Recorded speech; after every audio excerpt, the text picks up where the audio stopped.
What the food? I'm your host, Stu Donald. Let's head to the Delta. A5 Wagyu is a grade of Japanese black Korogi Wagyu beef that has been awarded the highest quality rating by the Japanese government. The term Wagyu literally translates to Japanese cow and refers to the cattle breeds that have been developed in Japan over the centuries. A5 Wagyu is considered the most exclusive and sought-after beef in the world. The A in A5 Wagyu refers to the yield, which indicates how well the cut can be used. A higher yield of quality meat results in an A grade. Cuts that have 72% or higher yield receive this grade.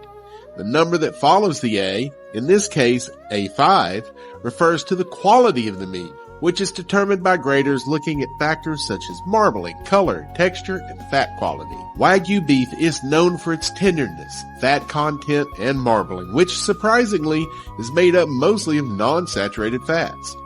Y'all subscribe now, you hear?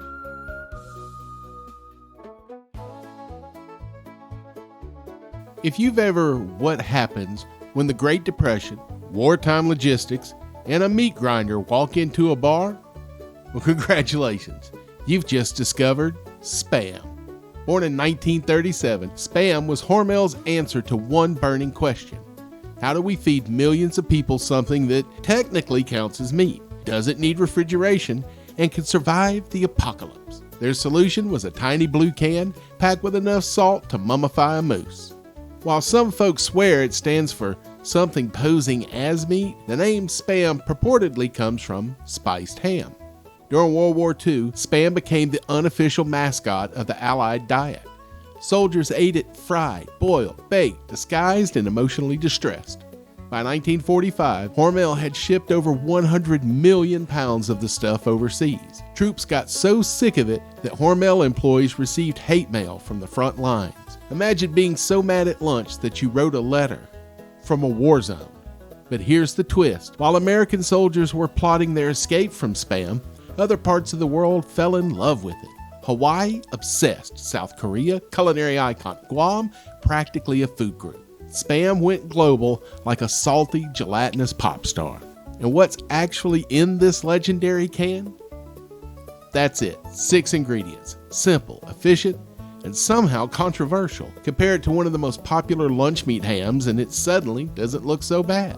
So whether you love it, hate it, or only eat it ironically, Spam is one of the most influential foods ever canned. It fed armies, shaped cultures, and survived every joke the internet could throw at it. And honestly, fried Spam is delicious. Don't be getting above your raisin. You know you like it. Y'all subscribe now, you hear? I'm at a place called Debris. And let me explain to you where the name comes from. There's a sandwich po' boy, famous in New Orleans, called the Debris. And it is roast beef in gravy in a po' boy. So I'm going to have to do a lesson on po' boys as well. This started back early 20th century. They would take this huge bread. You'll see what I'm talking about in a bit. And just load it up with fried shrimp or fried oysters or fried fish. And they would sell them to all the working class men on the way to work. You know, the poor boys.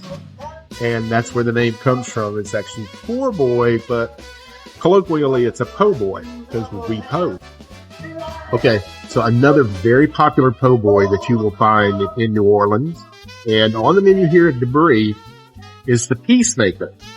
The Peacemaker is half fried shrimp and half fried oysters.